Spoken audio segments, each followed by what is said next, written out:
À la fin des années 60 et jusqu'au début des années 80, des attentats meurtriers ébranlent l'Italie. La bombe qui a explosé dans cette banque fait 16 morts et 88 blessés. Les responsables, des néo-fascistes italiens. Quelques années plus tard, 3 policiers sont tués par une bombe placée dans leur véhicule. Là encore, des néo-fascistes étaient à l'œuvre. Août 1980. Cette série d'attentats atteint son paroxysme. Une bombe de grande puissance explose dans la salle d'attente de la gare de Bologne. Une aile du bâtiment s'écroule et on dénombre 85 victimes dans les ruines. Jamais dans l'Europe d'après-guerre, il n'y avait eu autant de morts lors d'un attentat.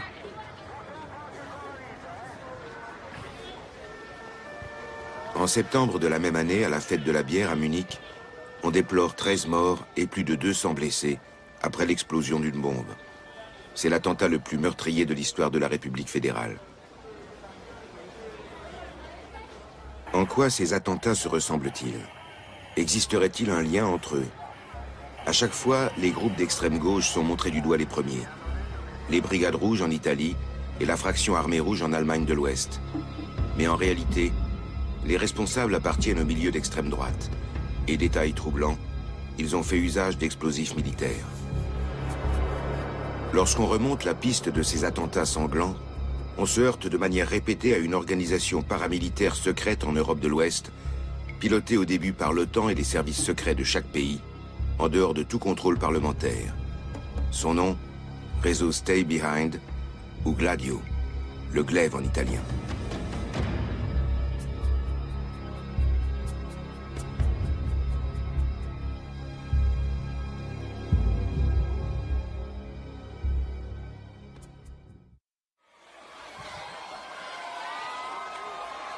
En mai 1945, c'est la fin de la Deuxième Guerre mondiale. Partout, les gens en liesse envahissent les rues et les places pour fêter la victoire sur Hitler et le Troisième Reich. Aux États-Unis, le président Truman s'adresse à la nation dans une allocution à la radio. With the destructive force of war removed from the world, we can turn now to the grave task of preserving a peace. It is one in which we must collaborate with our allies and the other nations of the world. Mais la coopération avec l'Union soviétique, l'allié d'hier, ne dure que quelques mois. Une nouvelle ligne de front se dessine dans le monde.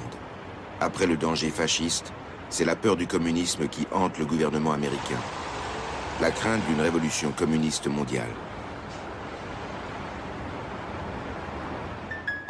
C'est pourquoi le National Security Council voit le jour en 1947 à la Maison-Blanche. Ce Conseil national de sécurité rassemble ministres et conseillers de la présidence. Sa préoccupation essentielle, la sécurité du monde libre et la suprématie militaire de l'Union soviétique. Un an plus tard, ce Conseil de sécurité adopte un programme de plusieurs millions. Il s'agit de mettre sur pied en Europe de l'Ouest des unités paramilitaires secrètes. Elles opéreront à couvert sous le nom de Stay Behind, allusion à ceux qui resteront derrière le front, et plus tard, sous celui de Gladio. L'Université américaine de Washington.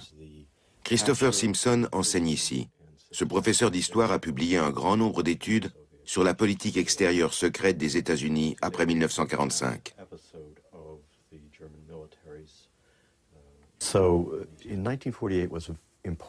En 1948 a été une année déterminante. On a entériné à ce moment-là les principales directives concernant le renseignement de l'époque. Celles concernant la guerre psychologique et la propagande l'ont été au même moment. And behind their curtain, they mask their strength. We don't know when they're going to move or if they're going to move west. But whenever and if ever, we've got to be ready. Dans l'éventualité d'une attaque soviétique, les États-Unis mettent sur pied des unités paramilitaires secrètes pour harceler l'ennemi derrière les lignes. Les gouvernements concernés sont d'abord tenus dans l'ignorance. Dans un premier temps, en Allemagne de l'Ouest aussi, on ignore tout de cette armée secrète. Les Américains mettent matériellement et financièrement tout en œuvre pour édifier dans le pays une démocratie destinée à faire rempart au communisme. Personne ne sait vraiment quelles sont les intentions des soviétiques, car à cette époque, les services secrets des États-Unis ne disposent d'aucune information sur l'Union soviétique. Mais les Américains collaborent déjà étroitement avec un officier allemand qui a proposé à leurs services secrets de travailler pour eux. En mai 1945, il est envoyé par avion aux États-Unis avec de précieux dossiers.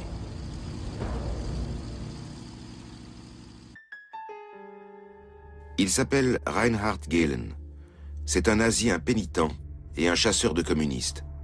Il opérait au sein du service de renseignement de la Wehrmacht, chargé du front de l'Est. Un vrai spécialiste.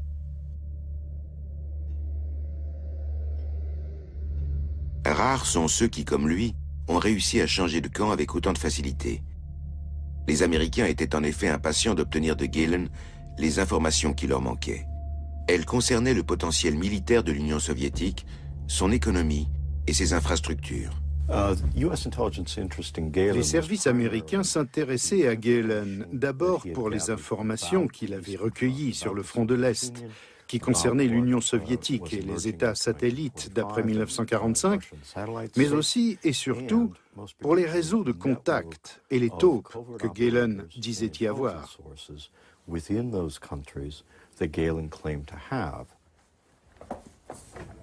Erich Schmidt-Enbaum est directeur de l'Institut de recherche sur la paix à Weilheim. Ses travaux sur l'histoire et les compromissions des services secrets allemands ont toujours eu un grand retentissement.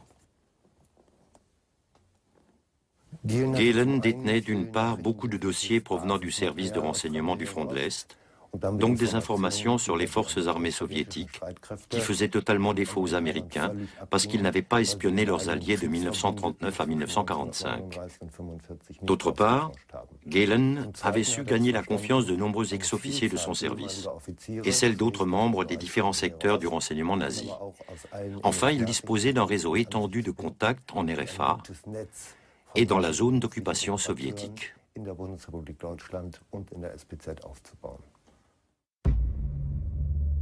En été 1946, sur ordre des Américains, Reinhard Gehlen est envoyé en Allemagne. Il a pour mission de mettre sur pied un service de renseignement allemand que les Américains financeront pour surveiller l'Est. Et Gehlen participe activement à la mise en place du réseau secret Stay Behind, autrement dit Gladio.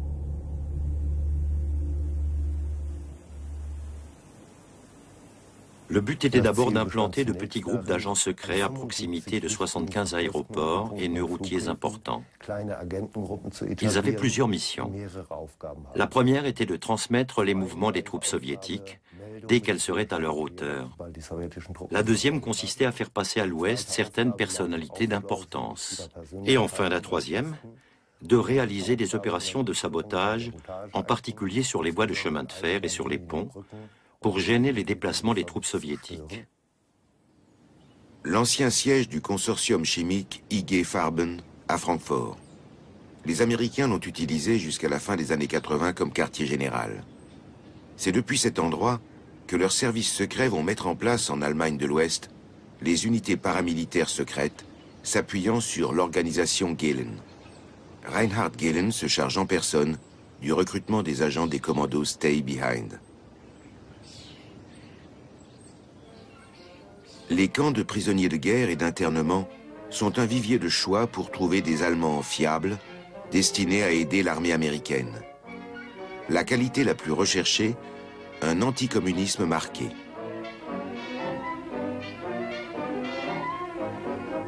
Ces Allemands fiables sont surtout des vétérans de la Wehrmacht ou des Waffen-SS. Et pour les criminels de guerre, c'est une chance inespérée d'échapper à leur châtiment.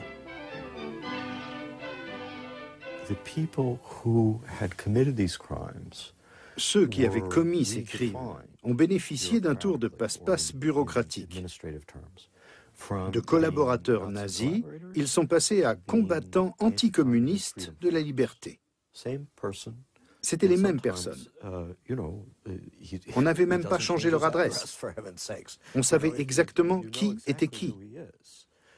Mais à cause du retournement de la situation politique, un dangereux nazi devenait un élément utile.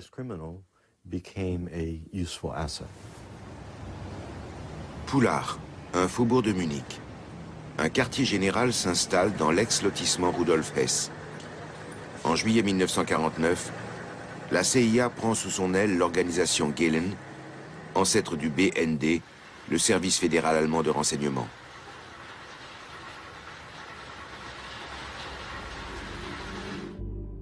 Le rideau de fer. Il deviendra la frontière entre les futurs RFA et RDA. Tout du long, les commandos Stay Behind se tiennent prêts. En cas d'attaque soviétique, ils sont chargés d'épier les mouvements de troupes et de se livrer au sabotage. Ils sont équipés par les Américains. Au début, tous les commandos Gladio sont financés par les États-Unis. Il était interdit par les Alliés de détenir des armes ou des émetteurs-récepteurs. Donc les commandos ne pouvaient s'équiper qu'avec une autorisation de l'armée américaine, plus précisément du Counter-Intelligence Corps. L'instruction des commandos Gladio était évidemment prise en charge et couverte par les militaires américains dans de vastes camps d'entraînement.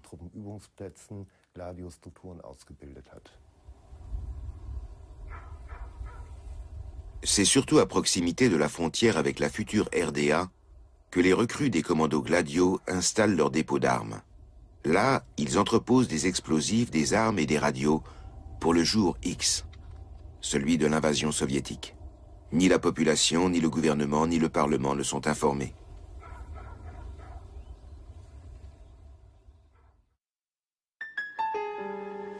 Mais le 9 octobre 1952, à cause d'une plainte déposée à la préfecture de police de Francfort, les agissements de Gladio risquent pour la première fois d'être dévoilés au grand jour. Il apparaît que d'ex-nazis se retrouvent dans une organisation d'extrême droite, le Bund Deutscher Jugend, la Ligue de la jeunesse allemande, appartenant à la mouvance paramilitaire secrète en Europe. Environ 2000 membres de cette ligue sont entraînés par les Américains pour se battre comme francs-tireurs contre les troupes soviétiques. Mais en cas d'invasion, ils sont aussi chargés de s'occuper des collaborateurs potentiels au sein de la RFA. Ces militants présumaient que les communistes de la RFA soutiendraient l'avance des troupes soviétiques en jouant le rôle d'éclaireurs et de saboteurs. Ils supposaient aussi qu'il y aurait, jusque dans les rangs des sociodémocrates, une forme de collaboration avec les occupants soviétiques. Ils ont donc préparé l'internement préventif de ces éléments, disons, peu fiables. Il s'agissait des leaders du Parti communiste, ensuite d'un bon nombre de sociodémocrates, et enfin cela allait jusqu'au cercle proche des églises, protestantes et catholiques, où se rencontraient des opposants à toute forme de réarmement qui avaient tiré les enseignements de la Deuxième Guerre mondiale. Le mouvement pacifiste naissant en Allemagne de l'Ouest représentait, sans aucun doute, aux yeux des membres de la Ligue de la jeunesse allemande, le danger numéro 1. C'est un scandale. Le Parlement de la Hesse crée une commission d'enquête et l'affaire secoue même le Bundestag. Mais les Américains refusent toute explication.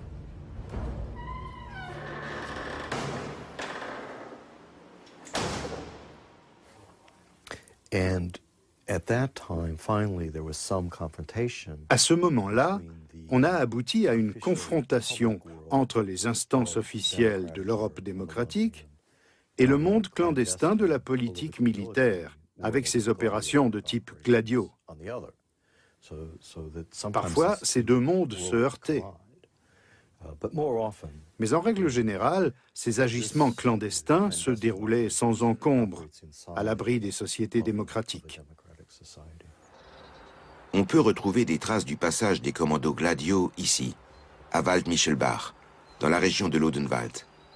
Dans les années 50, c'était un terrain idéal pour des opérations clandestines, car très reculé.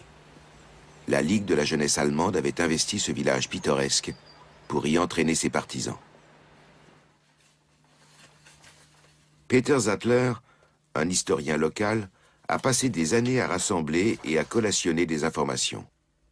Da kamen immer so 5 bis 10 Männer, Ils arrivaient par groupes de 5 à 10 hommes, des inconnus.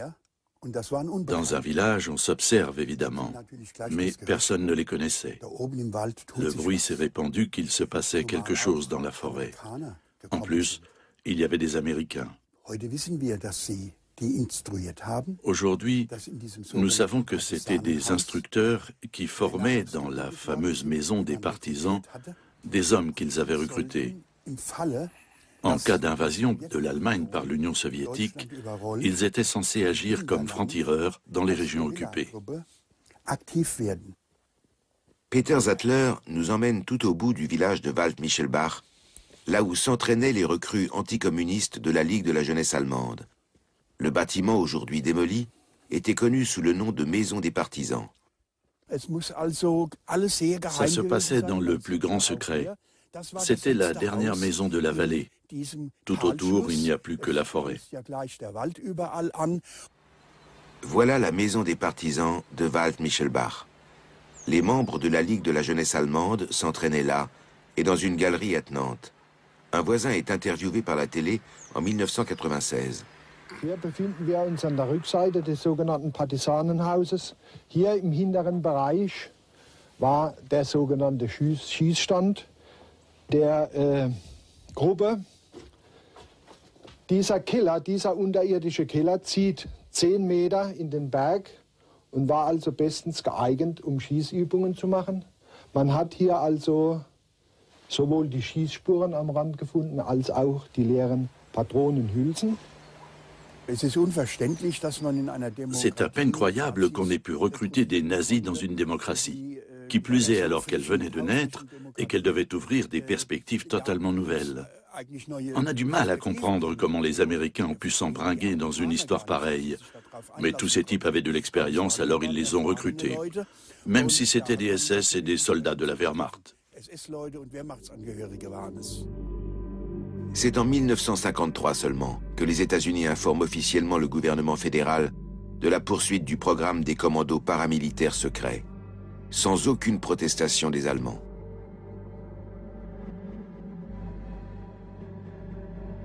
Explication.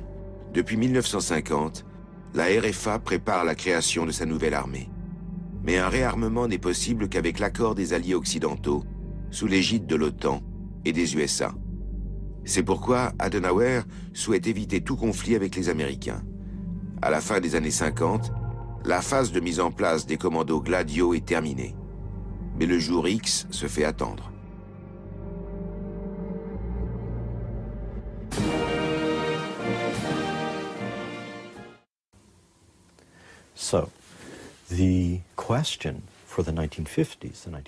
Donc, des années 50 à 70, ce qui fait tout de même une trentaine d'années, une question s'est posée. Que vont-ils faire en attendant le jour où les Russes arriveront? Eh bien, ils se sont mis à s'impliquer clandestinement dans les luttes politiques dans leur propre pays, utilisant la propagande, la violence et l'intimidation. Des luttes politiques clandestines? Est-ce que ça pouvait exister en Italie? Le pays est membre de l'OTAN depuis 1949. Ici aussi, les États-Unis ont mis en place, comme en Allemagne, des commandos Stay Behind ou Gladio. Car ici aussi, on table sur une invasion soviétique et on s'y prépare en secret sans informer qui que ce soit. Mais pour les conservateurs et les néofascistes italiens, l'ennemi s'est depuis longtemps déjà installé dans le pays, c'est le Parti communiste. L'Italie est le pays avec le plus grand nombre de communistes inscrits au PC au monde. C'est le seul pays démocratique où un parti communiste a dépassé les 30% de voix aux élections. C'était en 1975-76. Évidemment, cela préoccupait les commandements militaires internationaux. 1968. Les tensions politiques, amplifiées par un nombre croissant de conflits sociaux, provoquent des troubles en Italie. Les élections du mois de mai font du Parti communiste la deuxième force du pays. Les néofascistes italiens planifient la terreur. Avec un attentat, on obligera le gouvernement chrétien-démocrate à déclarer l'état de siège pour barrer la route aux communistes.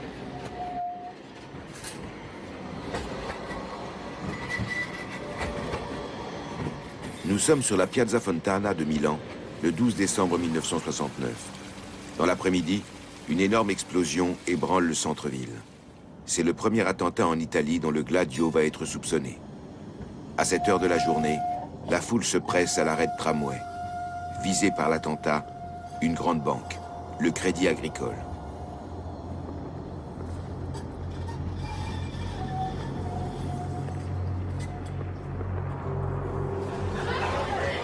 On relèvera 16 morts et 88 blessés. La gauche est immédiatement suspectée. Mais toutes les pistes conduisent rapidement au groupe néofasciste Ordine Nuovo, Ordre Nouveau.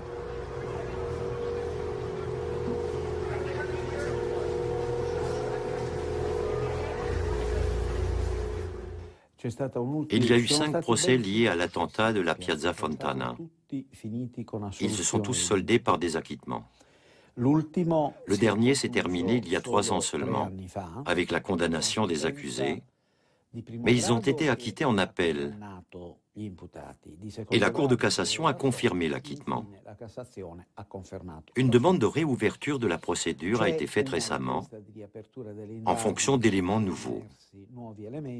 Mais 40 ans après les faits, ça me semble très difficile de recommencer le procès. Moi, en tout cas, je n'y crois pas.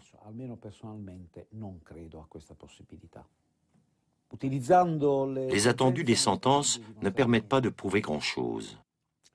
Mais il est formellement établi, c'est une vérité historique, que ce massacre est à mettre au compte d'un groupuscule d'extrême droite, Ordine Nuovo. Le 31 mai 1972, une bombe cachée dans une Fiat 500 explose dans le petit village de Peteano, au nord-est de l'Italie. 3 carabiniers sont tués. Et à nouveau, c'est le même scénario. Les enquêtes visent la gauche.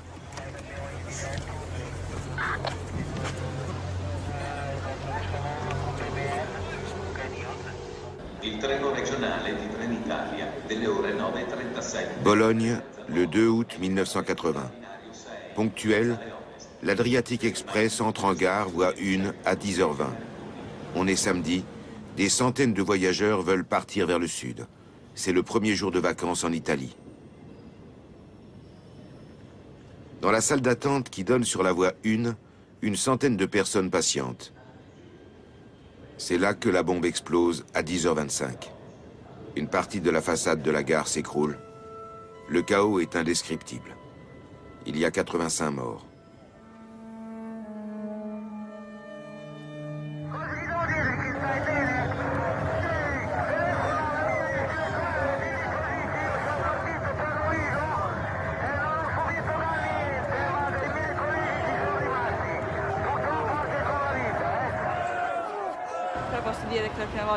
Je suis déjà venue plusieurs fois à Bologne et j'ai vu l'horloge qui s'est arrêtée à l'époque.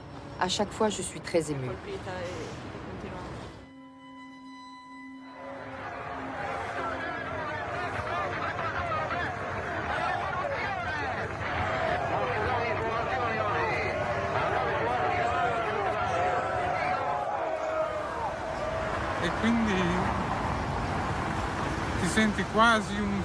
Tu te sens presque comme un survivant d'une tragédie qui n'a aucun sens.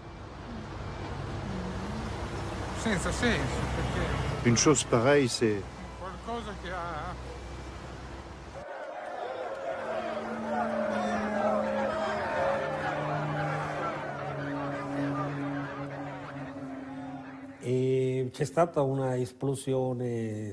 L'explosion a été terrible.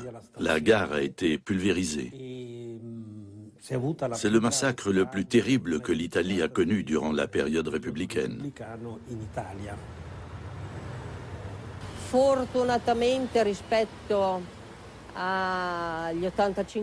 Heureusement, si on considère les 85 morts, ma fille ne fait partie que des 200 blessés.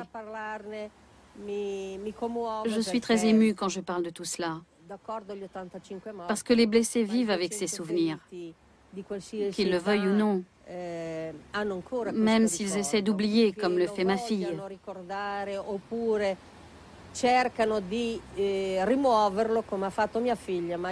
Mais je sais, parce que je suis sa mère, qu'elle n'a jamais réussi à oublier ce drame. Elle a une attitude de refus par rapport à tout ce qui touche à notre association des victimes de l'attentat. Elle ne veut pas s'y engager, ni participer aux cérémonies commémoratives. Son comportement découle directement de l'angoisse qui continue à l'envahir, même au bout de 30 ans.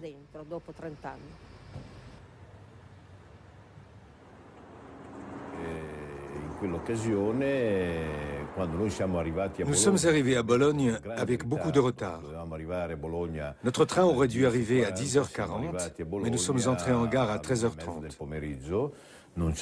Évidemment, plus personne n'était là pour venir nous chercher. Petit à petit, nous avons, disons, commencé à comprendre ce qui s'était passé. 3 des personnes venues nous chercher étaient gravement blessées. Et la mère de ma femme avait été tuée.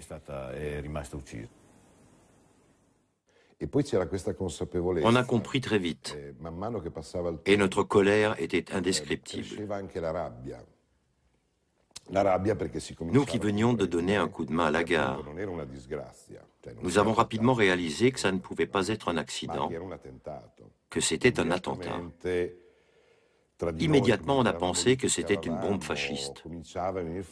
C'est la première pensée qui m'est venue à l'esprit.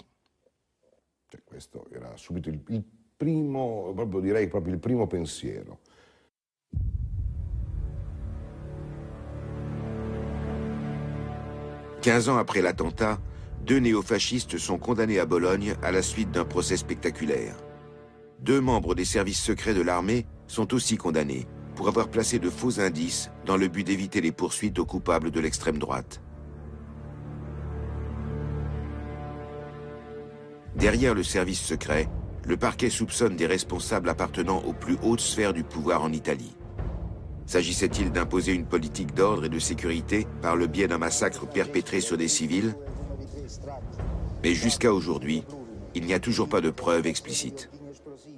Libero Mancuso était chargé à l'époque par le procureur général de Bologne de l'enquête sur l'attentat à la bombe de la gare.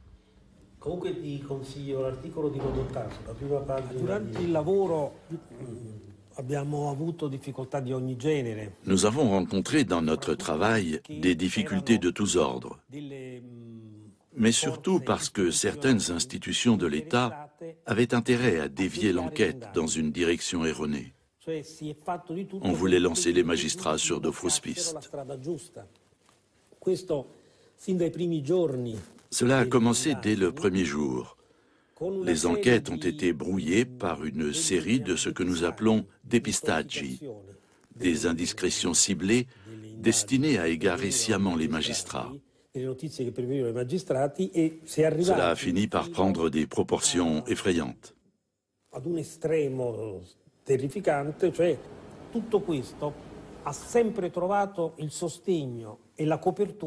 Et tout cela se faisait avec le soutien et la couverture de nos propres services de sécurité.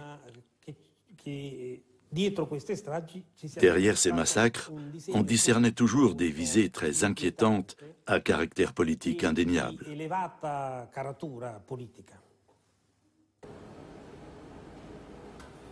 Paolo Bolognesi s'est fait le porte-parole des victimes et de leurs familles. Il ne cesse d'exhorter les autorités italiennes à lever le secret d'État qui frappe ces dossiers. Paolo Bolognesi veut que les politiciens, les vrais commanditaires des attentats, soient enfin tenus de rendre des comptes. Nous avons eu en Italie 14 massacres, pas un, 14. Il n'y a pas un seul cas où on a réussi à démasquer les vrais responsables. Cela en dit long sur la complexité des enquêtes et sur le pouvoir des services secrets, qui ont tout fait pour égarer les enquêteurs.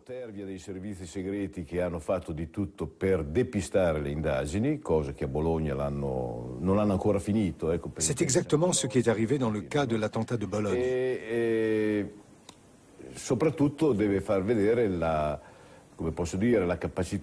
Cela met en lumière l'incapacité des milieux proches du pouvoir à assumer la responsabilité politique des attentats de ce type.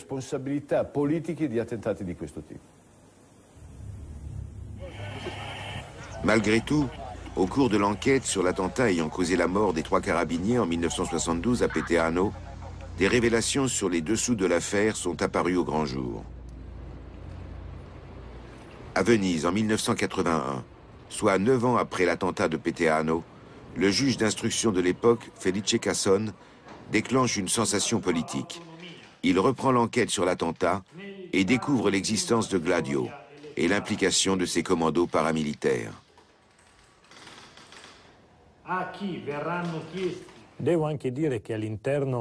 Au cours de l'enquête sur Peteano, nous avons mis à jour l'existence d'une structure secrète. Plus que secrète, je la qualifierais de clandestine. Et nous avons appris qu'elle s'appelait Gladio en Italie et Stay Behind au niveau international. Elle était clandestine car ni le gouvernement italien, ni l'état-major de l'armée et encore moins le Parlement ne l'avaient autorisée. Les investigations révèlent un élément étonnant. L'explosif qui a tué les 3 policiers provient d'un dépôt Gladio. Et c'est le type d'explosif militaire utilisé par l'OTAN. Il est apparu que les responsables étaient des néofascistes italiens et qu'ils avaient bénéficié d'une protection des carabiniers, de la police, des magistrats et surtout des services secrets italiens. De là s'est ouverte une procédure judiciaire extrêmement longue et ardue concernant tous les attentats qui avaient eu lieu en Italie. Et on a commencé à parler de stratégie de la tension. Les résultats de l'enquête de Casson sur Peteano obligent le Premier ministre italien à ouvrir les archives des services secrets. Il devint clair qu'il devait exister un lien entre Gladio, les services secrets et les milieux politiques. À l'automne 1990, il était devenu impossible de nier l'existence de Gladio. Je dirais que certains groupes politiques et certains organes du pouvoir trouvaient leur intérêt dans l'instauration d'un climat de tension sociale, politique, économique et syndicale pour susciter dans la population un besoin de paix, de tranquillité, de sécurité et d'ordre. C'était une tentative de bloquer les évolutions sociales dans le pays pour sauvegarder le statu quo. Ceux qui étaient au gouvernement devaient rester aux commandes. Et cette stratégie passait au besoin par l'emploi des bombes, des attentats et des meurtres. Les gouvernements conservateurs italiens et les services secrets ont-ils utilisé Gladio à des fins politiques? Même une commission d'enquête parlementaire ne put répondre définitivement à cette question.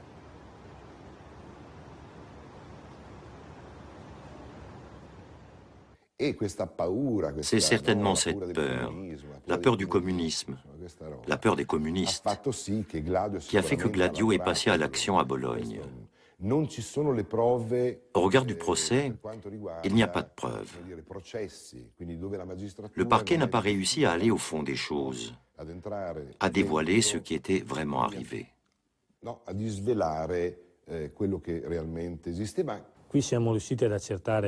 Nous avons réussi à élucider certaines choses, comme pour l'attentat de Peteano. Dans les autres cas, nous sommes restés bredouilles. Nous ne disposons toujours pas d'une vision d'ensemble sur le rôle joué par Gladio. Il y a des témoins encore en vie qui refusent toujours de parler. Je crois qu'ils mourront en emportant leurs secrets dans la tombe. Mais les investigations de Casson auront au moins permis à la commission d'enquête parlementaire d'auditionner le Premier ministre italien, Giulio Andreotti. Celui-ci reconnaît officiellement l'existence de Gladio, non seulement en Italie, mais aussi dans tous les pays membres de l'OTAN et en Suisse. Dans l'Europe entière, des voix s'élèvent pour exiger que toute la lumière soit faite. Où mène la piste de Gladio dans les autres pays européens? Dans quelle mesure les gouvernements étaient-ils informés? Quelle forme ont pris les activités de Gladio? Des commissions d'enquête sont créées en Suisse et en Belgique. Là aussi, leurs conclusions sont décevantes. En France, les archives restent fermées. Personne ne cherche à approfondir, la presse est muette. Le gouvernement ouest-allemand refuse lui aussi d'informer l'opinion publique, et ce, en dépit des indices concrets sur une implication éventuelle de Gladio dans l'attentat de la fête de la bière à Munich. Der ganze Eingang hier, der Boden blutüberströmt, Schuhe liegen herum, Kopftücher, Trachtentücher, es ist schrecklich. À Munich, le 26 septembre 1980, une bombe explose à 22h19 devant l'entrée principale de la fête de la bière. Nous sommes vendredi soir. Plus de 200 000 visiteurs se pressent autour des attractions. C'est l'attentat le plus sanglant de l'après-guerre en Allemagne. 13 morts et 211 blessés, dont certains grièvement atteints. La police et les sauveteurs sont rapidement sur les lieux, dès 22h20. Ils tentent de faire face au mieux. Mais leur aide arrivera trop tard pour de nombreux visiteurs de la fête de la bière.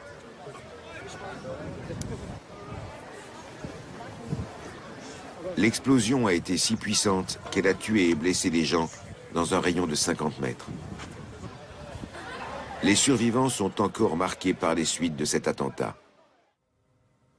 Ursula Zasse et son époux Siegfried se trouvaient avec leur fils de 6 ans à proximité de l'explosion. Ils évoquent cet instant et comment il a affecté leur vie par la suite. Je n'avais plus qu'une seule pensée. Tu vas mourir. C'était ce que je ressentais. Tu vas mourir. Puis je me suis allongée. J'ai voulu lever mon bras. J'avais du sang partout parce que mon bras ne tenait plus que par un lambeau de chair d'un demi-centimètre d'épaisseur. Mon père a essayé de la tirer par le bras. Moi, je ne voyais que sa bouche grande ouverte, le visage déformé par le cri qu'elle poussait parce qu'elle ne pouvait pas se lever. Elle était gravement atteinte au bras, avait la bouche pleine de sang, les dents de devant arrachées et la lèvre éclatée. Mais sur le moment, je ne m'en suis pas rendu compte. J'ai juste vu qu'elle criait. Il l'a doucement reposée à terre, puis il s'est retourné avec moi vers la place et a dit « On va s'étendre ici ».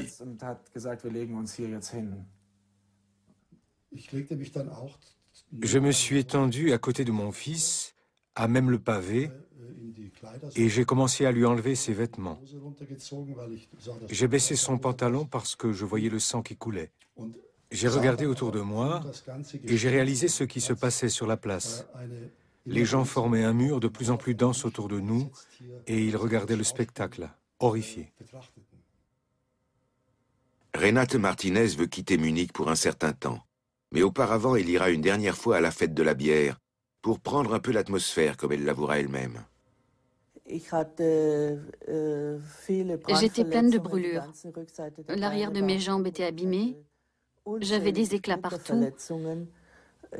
Il m'a fallu une transplantation de peau parce que j'avais un gros trou au bras.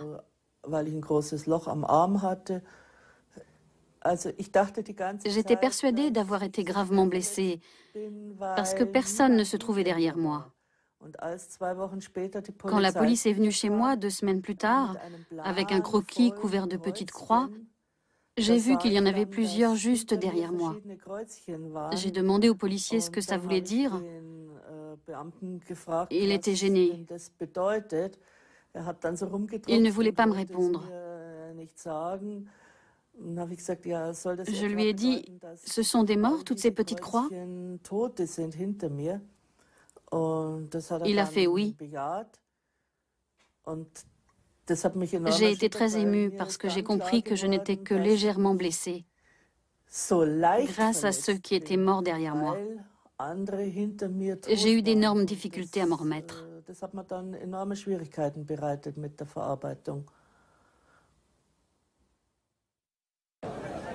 Ignaz Platzer compte lui aussi parmi les victimes. Il a perdu dans cet attentat à la bombe 2 enfants. Il ne peut s'empêcher de revenir régulièrement sur les lieux. Il parle difficilement à cause d'une opération du larynx. J'ai retrouvé mon fils. Il perdait du sang, mais je ne voyais pas de blessure. Il m'a dit « Papa, j'ai froid ». Puis quelqu'un l'a emmené. J'ai continué à chercher. Je suis arrivé à cet endroit. À l'époque, il y avait un stand de saucisses. Ma fille était appuyée dessus. Elle était déchirée de bas en haut. Je l'ai prise sur mes genoux. « Ilona, qu'est-ce que tu as? Je vais t'aider. » Elle a dit « Papa, aide-moi, ça me fait trop mal. » Et puis elle a fermé les yeux, elle était morte. Le lendemain, je ne m'étais même pas couché. J'avais fumé toute la nuit. Un type de la police m'appelle. « Monsieur Platzer, j'ai une triste nouvelle. Votre fils est mort lui aussi. » C'était comme si le monde s'écroulait autour de moi. Ils étaient ce que j'avais de plus cher.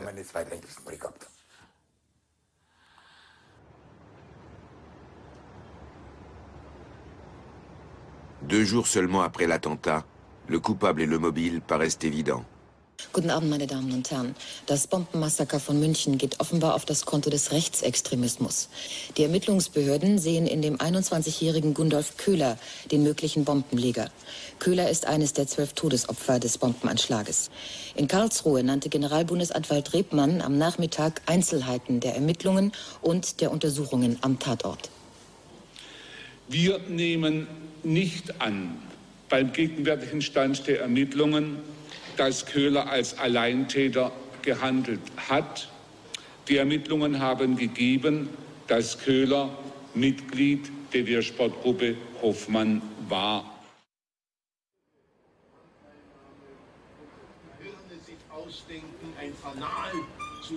Le 12 septembre 2008, on inaugure la nouvelle stèle commémorant l'attentat. Dans son discours, le maire de Munich, Ude, qualifie l'attentat d'attaque contre la démocratie. Deswegen ist das hier kein Gedenkort für eine längst abgeschlossene und nie wiederholbare Gefahr. Nein, auch wenn es 28 Jahre her ist. Les instances judiciaires, en revanche, privilégient encore aujourd'hui la thèse du coupable solitaire, animée par une motivation personnelle et non politique. Pour Ignaz Platzer, c'est une contradiction qu'il supporte avec peine. Sa vie et celle de sa famille ont été détruites par cet attentat. Son fils Ignaz et sa fille Ilona, âgés de 6 et 8 ans, sont morts ici. Et tant de questions demeurent encore sans réponse.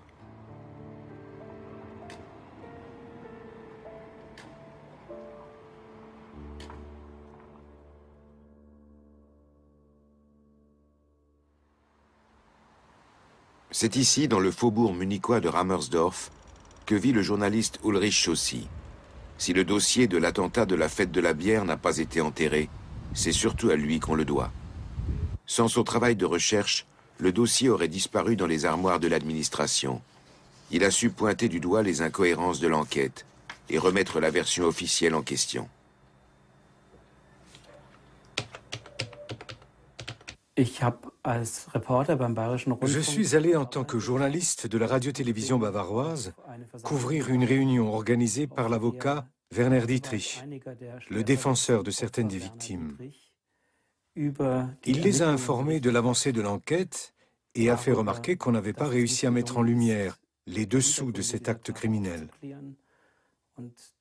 Les victimes voulaient savoir ce qui s'était réellement passé, mais les investigations officielles, en tout cas c'était à l'époque la position des autorités, ne pouvaient leur fournir aucune réponse.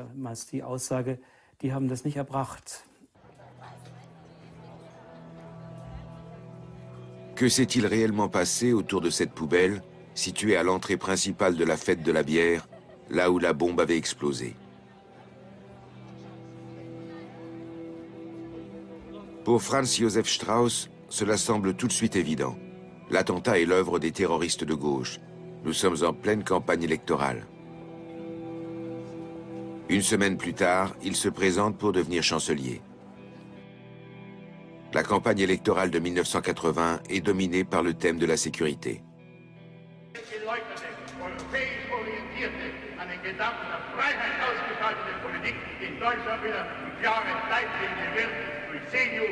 C'est le cheval de bataille de Strauss, champion d'une politique de fermeté sans compromis. Et il s'y entend pour provoquer ses adversaires.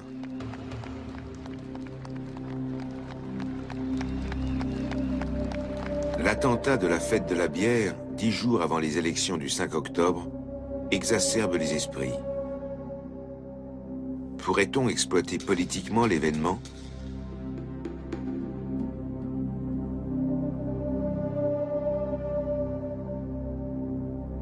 Les leader conservateur pense tenir un argument imbattable. Il conclut aussitôt que l'attentat de Munich est signé par l'extrême gauche, plus précisément par la RAF, la fraction armée rouge. Strauss tire à boulet rouge sur le ministre de l'Intérieur de l'époque, Gerhard Baum, membre du Parti libéral. Wir werfen Herrn Baum schuldhaftes Verhalten vor. Schuldhaftes Verhalten einmal, dass in den letzten Jahren die Nachrichten- und Sicherheitsdienste so demoralisiert, so geschwächt und so entmutigt hat, dass die Beobachtungs- und Aufklärungstätigkeit im Stadium vor der Begehung von Anschlägen erheblich geschwächt, eingeschränkt und weitgehend wirkungslos geworden ist. Offenbar hat Strauss eine Gelegenheit. De toute évidence, Strauss pensait avoir trouvé l'occasion de me régler mon compte.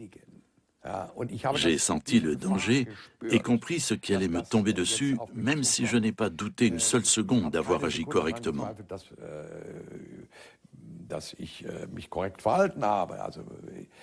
Mais ce qui est arrivé, c'est que je n'ai pu crever l'abcès qu'après un certain temps, quelques heures ou quelques jours.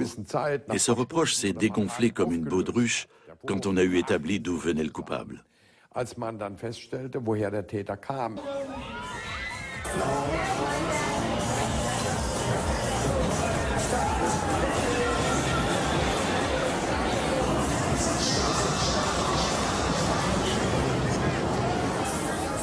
La Theresienwiese à Munich. Tous les ans à l'automne, c'est dans ce pré que la plus grande fête foraine du monde, la fête de la bière, ouvre ses portes à plus de 6 millions de visiteurs venus du monde entier. Ainsi, le 26 septembre 1980, le jour de l'attentat. Nous sommes vendredi. Les tentes géantes sont dès midi déjà bien remplies.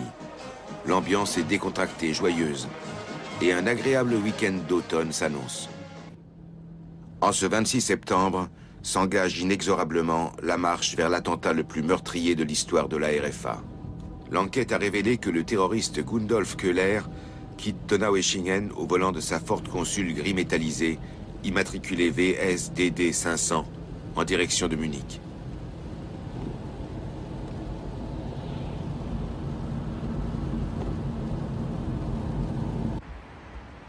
Gundolf Köhler, accompagné selon les témoins d'un passager, tourne dans la rue Hermannling et gare la Ford Consul.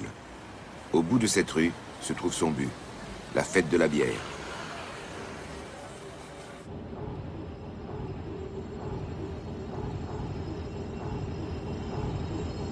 Ce 26 septembre, ce n'est pas la première fois que Gundolf Köhler se rend à Munich. Quelques jours avant, la Ford Consul gris métallisé avait déjà attiré l'attention. Une répétition générale? Comme tous les ans pendant la fête de la bière, a lieu le défilé traditionnel en costume folklorique. Lors de son audition, un témoin, Nana N, se souvient de la Ford immatriculée VS DD 500. Mir fiel halt gleich das Kennzeichen VS auf und deshalb bin ich näher rangegangen und weil ich dachte, meine Bekannten seien auch auf dem Trachtenzug. Als ich dann in das Wageninnere reinschaute, sind die Leute richtig erschrocken. Quelque chose de recouvert par un tissu noir se serait trouvé entre les 5 occupants, 4 hommes et une femme sur le siège arrière. Après avoir garé sa voiture, Gundolf Köhler se dirige vers un bâtiment sur un rond-point arboré, situé directement en face de l'entrée principale de la fête de la bière. C'est de cet endroit qu'un témoin capital de l'attentat observe le va-et-vient jusqu'à l'explosion de la bombe de Köhler, soit pendant près d'1 heure et demie. Frank Willy Lauterjung, né le 24 mars 1944 à Oberstdorf, travaille dans l'hôtellerie. Ce soir-là, Lauterjung flâne autour des Vespasiennes du rond-point, un lieu de drague homosexuelle.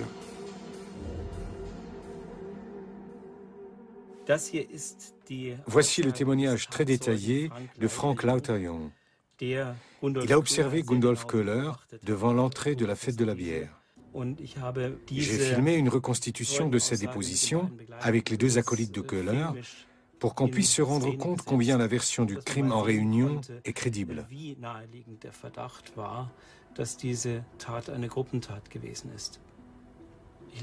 Je vous lis le passage.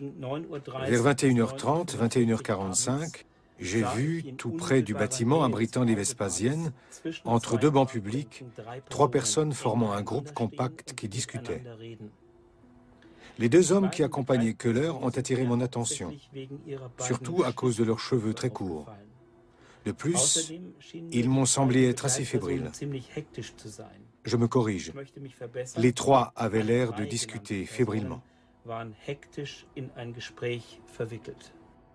D'après le croquis du témoin Frank Lauterjung, Gundolf Köhler traverse alors le boulevard et va jusqu'à la poubelle située devant l'entrée de la fête de la bière.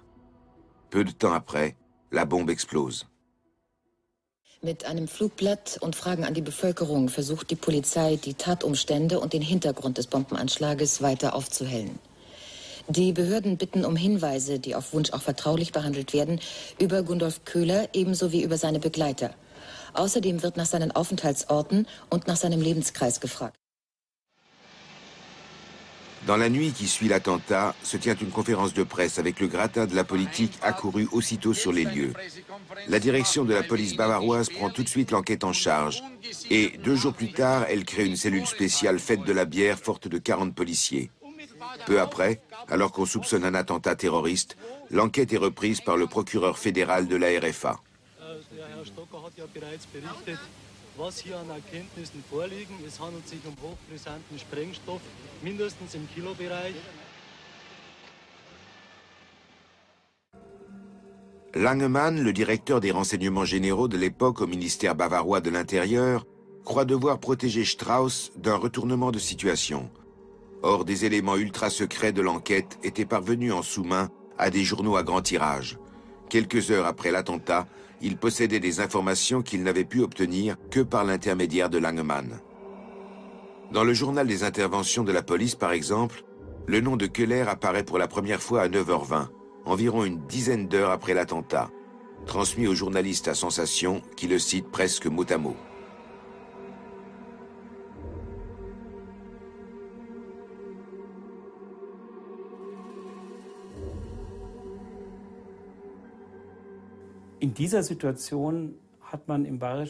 À ce moment, surgit au ministère de l'Intérieur à Munich l'idée de faire venir quelques journalistes triés sur le volet pour d'une part leur dire qu'on a évidemment surveillé en permanence les milieux d'extrême droite en Bavière et d'autre part pour leur jeter en pâture certains résultats de l'enquête, quasiment minute par minute.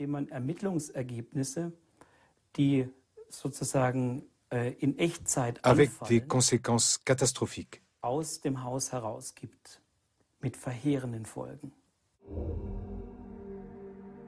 Journal de la police, 27 septembre 1980, 10h03. Le fichier informatique de la police livre l'information « Gundolf Köhler a eu des contacts avec le groupe de sport de défense Hoffmann ». C'est la première piste sérieuse qui infirme un acte isolé.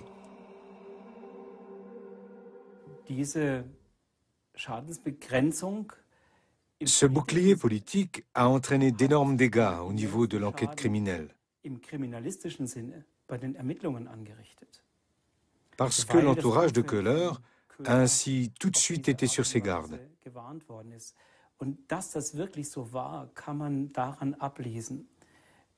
Ce qui le prouve, c'est que le procureur général à Karlsruhe, qui avait repris l'enquête à son compte, aussitôt connu la participation de Köhler au groupe de sport de défense Hoffmann, a voulu imposer un blackout, qui était déjà rompu dans les faits. Il était consterné que le nom et la ville d'origine du suspect aient été divulgués dans tous les médias dès le lendemain soir de l'attentat.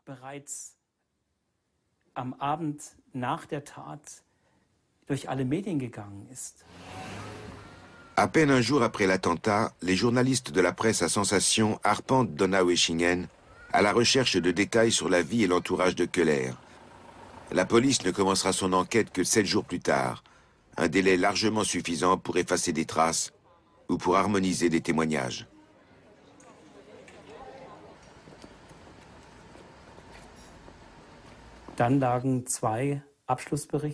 Les deux instances du parquet ont rendu leur rapport final.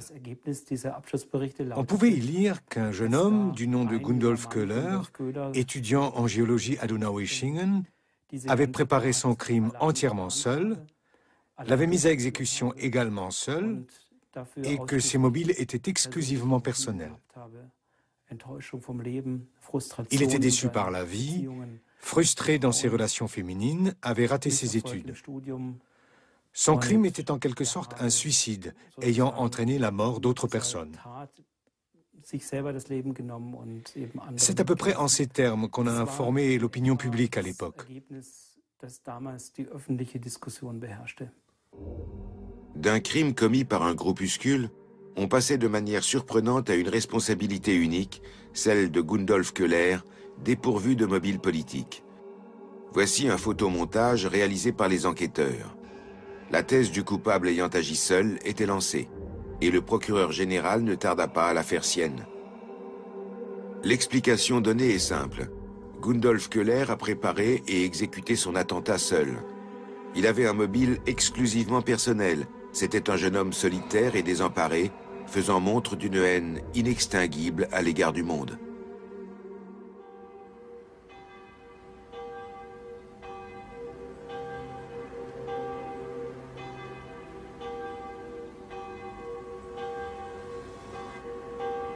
Gundolf Köhler a grandi ici, à Donaueschingen, au bord de la forêt noire. Ulrich Saucy a cherché des traces de la biographie de Köhler dans sa ville natale. Il désirait savoir si l'image du coupable isolé et désespéré que les enquêteurs essayaient d'accréditer pouvait coller à la réalité.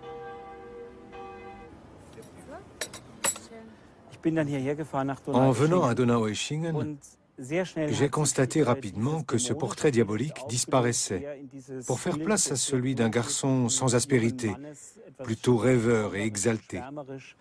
L'homme coiffé à la diable, comme l'avait décrit un des témoins de l'attentat à Munich. Les recherches dans l'entourage de Köhler confirment. De nombreux indices vont à l'encontre de la thèse du mobile personnel. Quand on vit isolé, sans aucun contact, on ne passe pas une petite annonce pour jouer dans un groupe en tant que batteur. On n'a pas de job de vacances. On ne sillonne pas l'Europe avec un billet interrail. Et surtout, on n'ouvre pas un plan épargne-logement quelques semaines avant de dire adieu au monde dans une énorme explosion. Il y a quelque chose qui cloche. C'est la maison des parents de Gundolf Köhler à Donaueschingen. Elle est perquisitionnée par la police après l'attentat. Dans la cave, les enquêteurs découvrent des copeaux de métal, des produits chimiques et des outils permettant d'ouvrir des bombes. Peut-on dire que cela renforce la thèse du crime commis seul?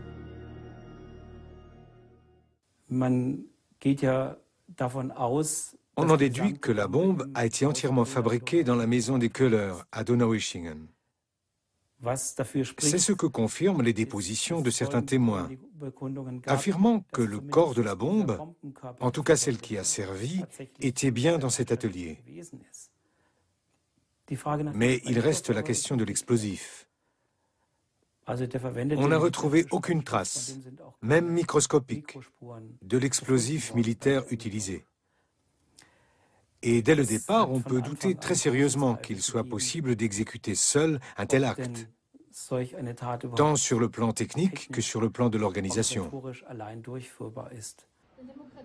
Existe-t-il des indices d'un lien entre le terrorisme d'extrême droite et Gladio dans le cas de l'attentat de la fête de la bière? Werner Dietrich, l'avocat des victimes, ici à la droite de l'image, est l'un de ceux que les trop nombreuses incohérences de l'enquête préoccupent encore. On aurait pu dire, on a trouvé Köhler, il est mort, donc pas de poursuite contre lui. Mais on maintient l'instruction en cours contre Hoffmann et les autres, pour donner un signal politique et montrer qu'on prend au sérieux les indices et les signaux indiquant que ce crime a peut-être été échafaudé par un groupuscule organisé d'extrême droite passé au terrorisme. En tout cas, pour montrer qu'on n'élimine pas d'emblée cette possibilité. Le groupe de sport de défense Hoffmann. C'est un groupuscule adepte de la violence, avec des tendances terroristes. Il disposait de contacts solides dans les milieux néo-nazis, y compris à l'étranger. Ce qui vaut aussi pour Gundolf Köhler, le poseur de bombes de Munich.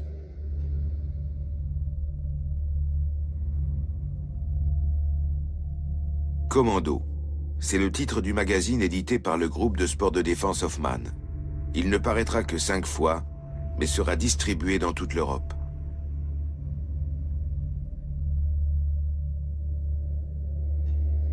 On retrouve Gundolf Köhler sur la couverture du magazine Commando de 1979. Köhler, le poseur de bombes de Munich, semble avoir eu avec le groupe de sport de défense des liens beaucoup plus étroits que ce que les autorités ont bien voulu révéler.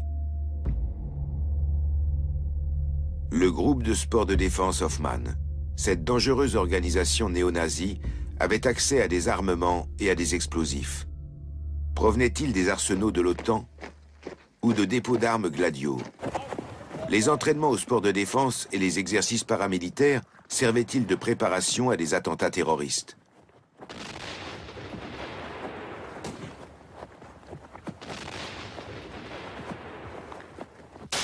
Le 30 janvier 1980, 8 mois avant l'attentat de la fête de la bière, le ministre de l'Intérieur, Gerhard Baum, avait fait interdire le groupe de sport de défense Hoffmann. Un véritable arsenal avait été saisi à cette occasion. Die Tätigkeit der Wehrsportgruppe konnte nicht länger hingenommen werden. Durch ihr spektakuläres Auftreten ist sie in den vergangenen Jahren in besonderem Maße in das Blickfeld der Öffentlichkeit gerückt. Sie übt im gesamten... Also, ich habe C'est vrai, j'ai interdit le groupe de sport de défense début 1980 contre l'avis, je me rappelle très bien, de la Bavière, donc de son Premier ministre Strauss, et contre celui de plusieurs ministres de l'Intérieur chrétiens-démocrates.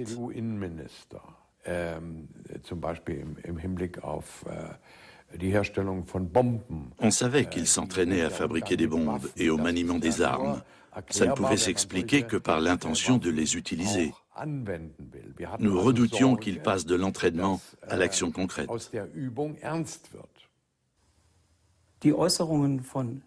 Les attaques de Strauss contre Baum, le seul à avoir réellement fait quelque chose contre le groupe de sport de défense Hoffmann, menaçaient de lui revenir en pleine figure comme un boomerang.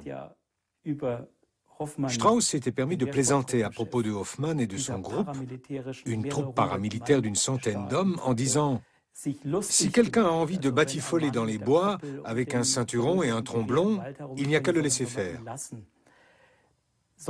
Des formulations comme ça, Strauss courait un vrai risque, qu'on les lui reproche aujourd'hui. Après une perquisition au quartier général et son arrestation temporaire, Hoffmann déclare à la télévision qu'à partir de maintenant, il pourrait changer d'attitude. Est-ce une menace qui annoncerait l'attentat de la fête de la bière 9 mois plus tard? Wir werden zwar jetzt nun diesen Wehrsport in dieser Uniform nicht mehr tun, wir werden abchecken, was wir noch tun dürfen und was nicht, aber wir werden wirksam werden und wahrscheinlich in einer wesentlich unangenehmeren Art und Weise. Wenn man glaubt, dass man Menschen mit einer solchen Behandlung dazu bringen kann, dass sie aufgeben und Ruhe geben. Nicht Menschen unserer Art. Wir werden dem Unrecht so lange entgegentreten, bis wir umfallen. L'interdiction prononcée, Hoffmann et quelques fidèles s'éclipsent au Liban. Entraînement intensif pour de futures actions.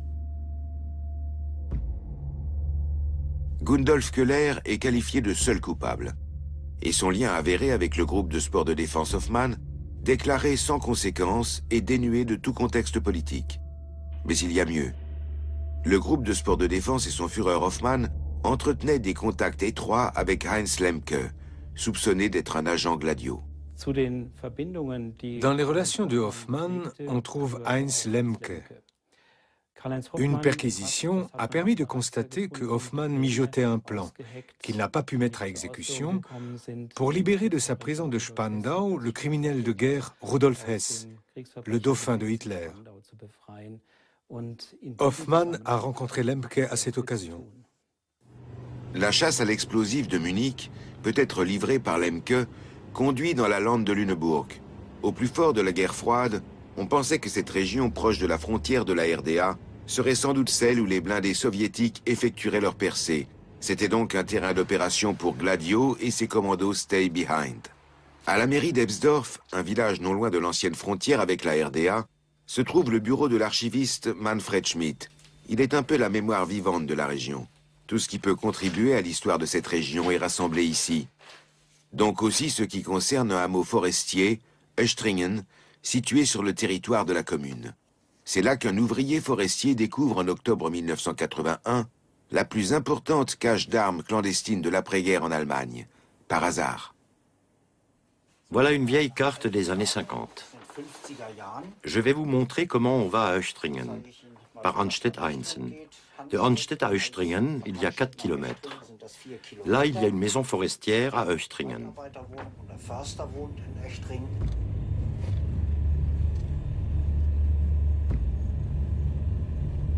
Et 1 kilomètre plus loin, dans la forêt de Susing, pratiquement déjà dans la forêt, se trouve la maison forestière de ce monsieur Lemke, qui avait caché en face de sa maison, dans une carrière de gravier abandonnée, une partie des armes. Heinz Lemke habitait et travaillait ici depuis la fin des années 70.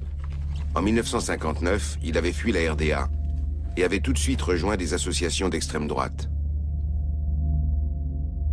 2 jours seulement après l'attentat de la fête de la bière, le 28 septembre 1980, la police, sur la foi d'un renseignement venu de Munich, fouille la maison de Lemke à la recherche d'explosifs.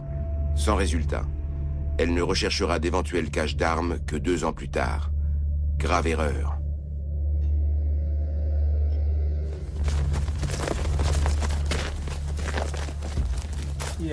C'est là, à droite, que se trouve une ancienne carrière de sable ou de gravier.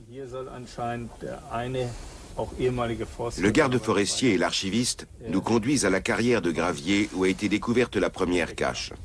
Dans ce périmètre, non loin de la maison forestière, entre l'automne 77 et juin 78, Lemke avait aménagé en tout 33 caches d'armes. S'agissait-il d'un camp Gladio?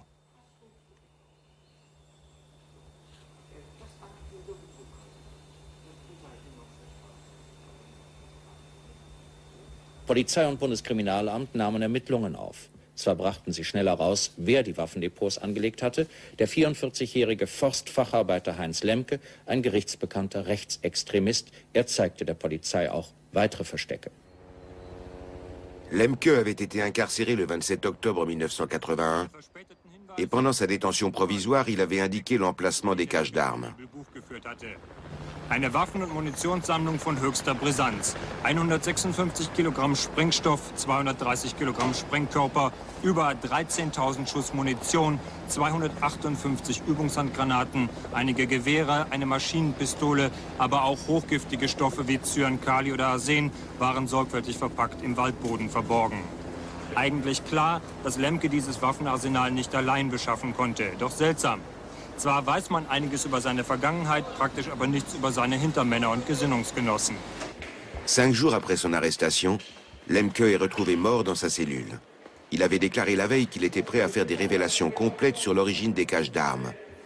Est-il brusquement devenu dangereux pour des commanditaires appartenant peut-être à Gladio, qu'il aurait fait éliminer?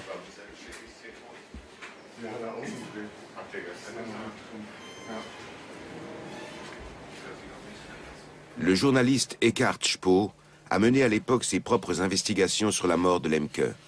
Il met fortement en doute la version officielle du suicide. Wenn jemand bereit ist, sich zu äußern zu dem, si quelqu'un est prêt à s'exprimer sur ce dont il est accusé, si de plus, il déclare clairement qu'il est prêt à parler le lendemain en présence d'un procureur fédéral qu'il connaît, et qu'il se suicide, il y a comme une contradiction. En principe, on fait attention en prison à ce que le détenu ne se suicide pas.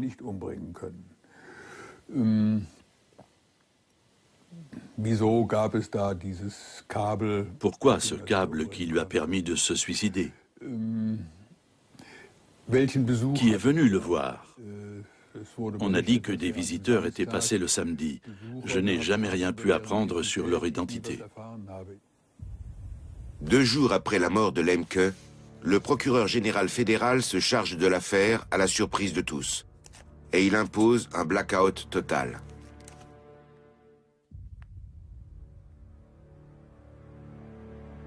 Fin 1982, l'enquête est close définitivement. À l'instar de Gundolf Köhler, le terroriste de la fête de la bière, Heinz Lemke aurait également agi seul. Ce serait un collectionneur d'armes aux idées d'extrême droite. Une étonnante concordance. Mais un passage dans les attendus du procureur général fédéral soulève le doute.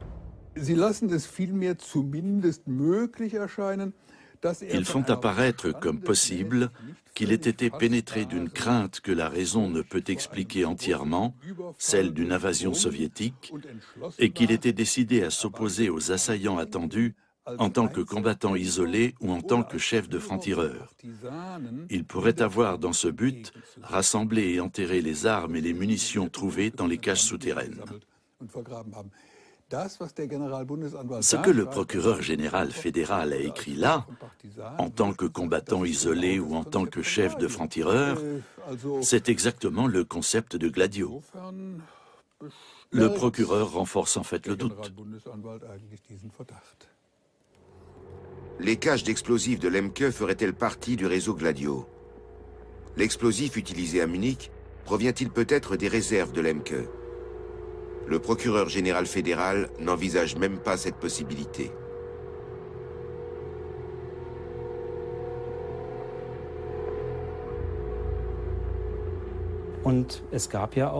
Au cours de l'enquête concernant Lemke lui-même, on a étudié partiellement les liens qu'il avait avec les milieux d'extrême droite. Bizarrement, la question de savoir s'il est susceptible d'avoir livré l'explosif de l'attentat de la fête de la bière n'est pas évoquée. C'est d'autant plus étonnant que l'enquête sur l'attentat est dirigée au même moment par une section unique du parquet fédéral et que ces 2 enquêtes seront closes à 1 semaine d'intervalle en novembre 1982.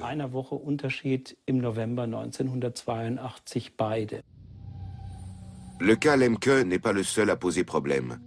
Quand la police clôt l'enquête de l'attentat de la fête de la bière en novembre 1982, il reste bien des aspects étranges et des questions sans réponse. Certains témoins meurent prématurément. Certaines dépositions ont disparu dans les conclusions. Et il y a des témoins importants que la police ne se donne même pas la peine d'interroger. L'un d'entre eux se suicidera plus tard dans une barre de HLM à Rodgau dans la Hesse. Il s'appelle Stefan Wagner. Il est fiché comme néo-nazi et comme lieutenant de Karl-Heinz Hoffmann. Au terme d'une folle course-poursuite, il met fin à ses jours. Accoutré d'un semblant d'uniforme SS, il prend des otages, les tireurs d'élite de la police à ses trousses. Il hurle qu'il a participé à l'attentat de la fête de la bière, mais que jamais il ne se laissera prendre vivant.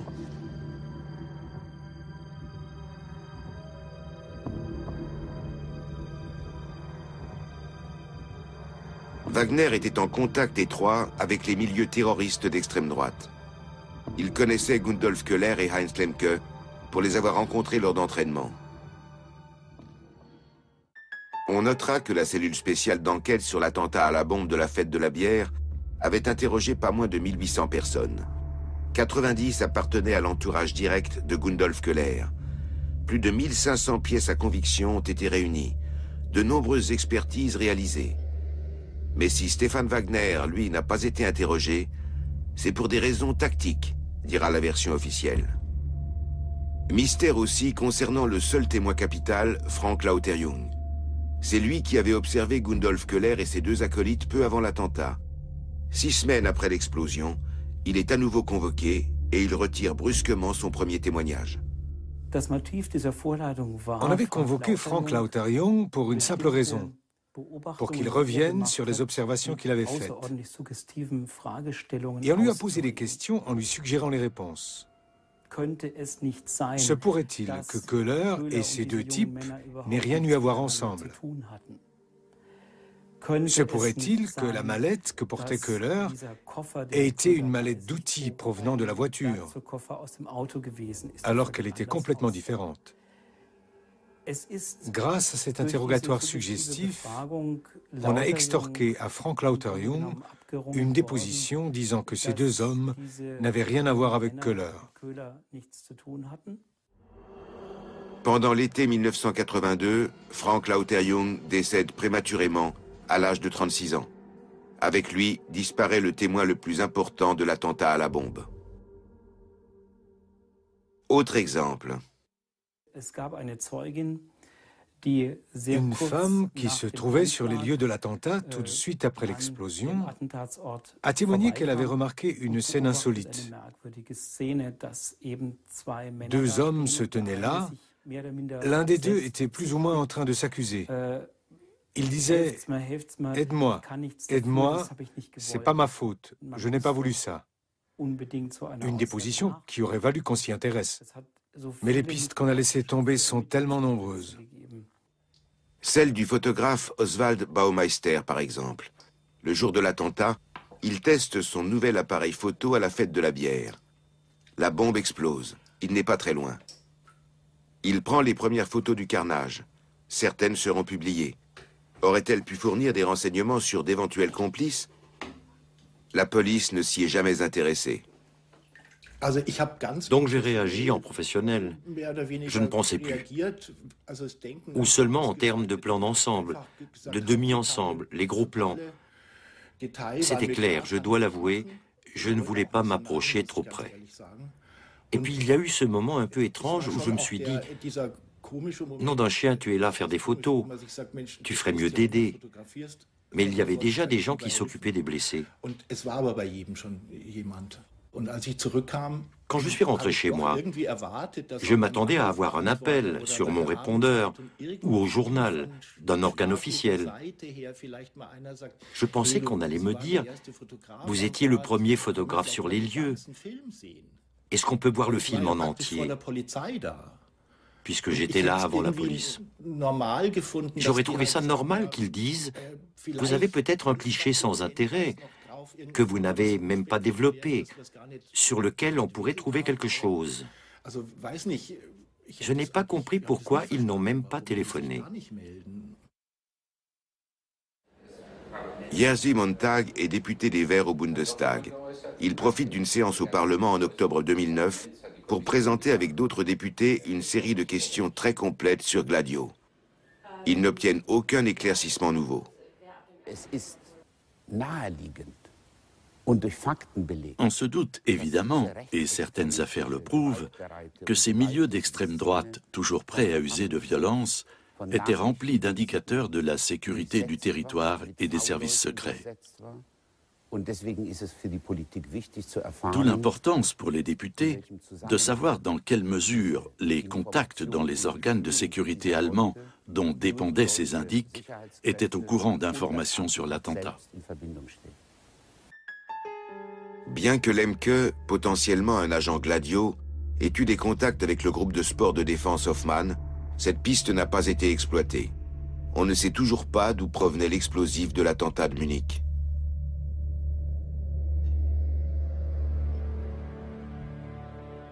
Reconstituer aujourd'hui les rapports de cause à effet à l'aide de techniques nouvelles est impossible.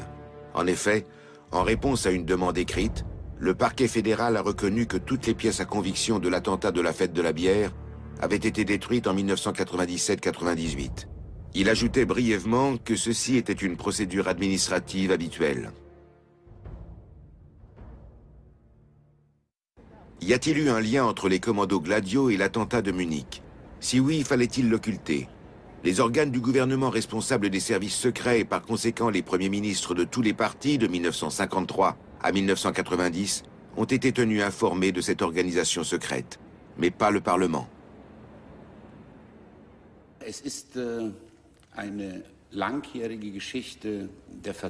C'est une longue histoire faite de falsification et de dissimulation sans aucun éclaircissement ou explication crédible.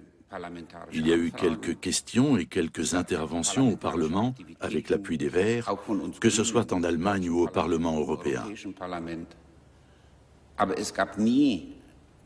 Mais il n'y a jamais eu de la part des gouvernements, ni de celle des organes de sécurité, la moindre velléité ou le moindre intérêt à apurer ce passé.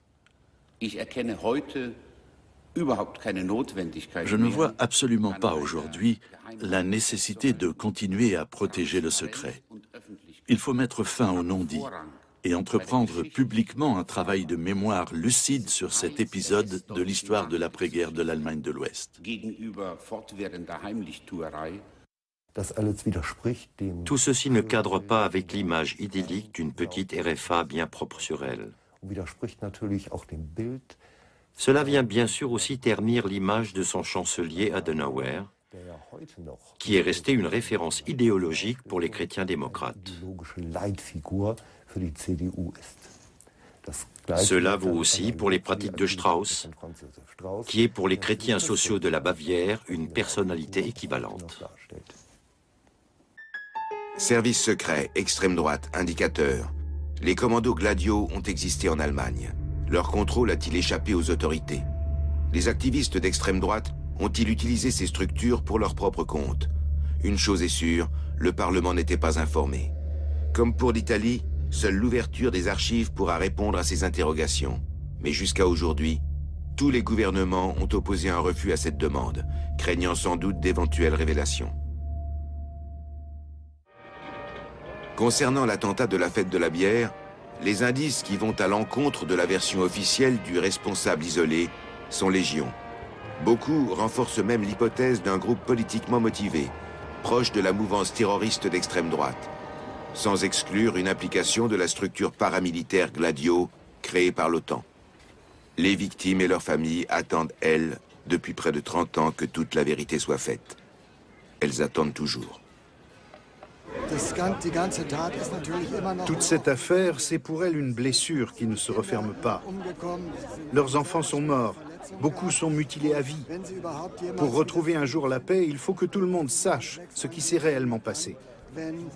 Qu'il y a bien eu en sous-main des commanditaires d'extrême droite, et que Gundolf Köhler ne peut en aucun cas avoir été un criminel solitaire et tourmenté qui aurait agi pour des motifs d'ordre privé. Les victimes de l'attentat de la fête de la bière devront continuer à vivre avec leurs souvenirs. Je me souviens que M. Strauss est venu me voir en famille à l'hôpital. J'étais en soins intensifs. Il me toisait, ça me fait encore rire. Et sa femme lui a dit « Regarde Franz », ou un autre petit nom. « Regarde Franz, quelle misère !» Là-dessus, il se retourne à moitié et dit en bavarois le plus pur « Ça me rappelle la guerre, j'y étais. » Oui, on était bien en Bavière. Et malgré toute cette tragédie, j'ai pensé, ça c'est vraiment son style. Évidemment, j'aimerais avoir des explications honnêtes. Je crois qu'on préfère toujours la vérité, même si elle doit éventuellement se révéler dérangeante. J'ai soif de justice, parce que je considère cette thèse du responsable isolé comme parfaitement intenable. Et je voudrais absolument que les vrais coupables soient traduits devant les tribunaux.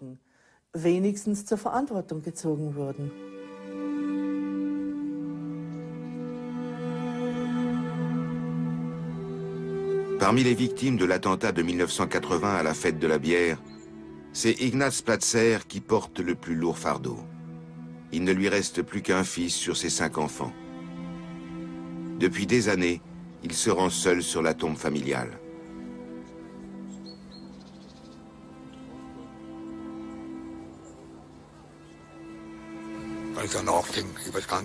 Quand je repense à tout ça et que je me retrouve ici, ça me rend très triste. Je me sens seul. Et puis je me dis, pourquoi moi je suis resté? Pourquoi? J'ai 4 enfants qui sont tous là-dedans. Il n'y a pas pire perte pour un être humain, à moins de mourir soi-même. Peut-être devait-il mourir pour que je vive, qui sait? C'est comme ça que je le ressens.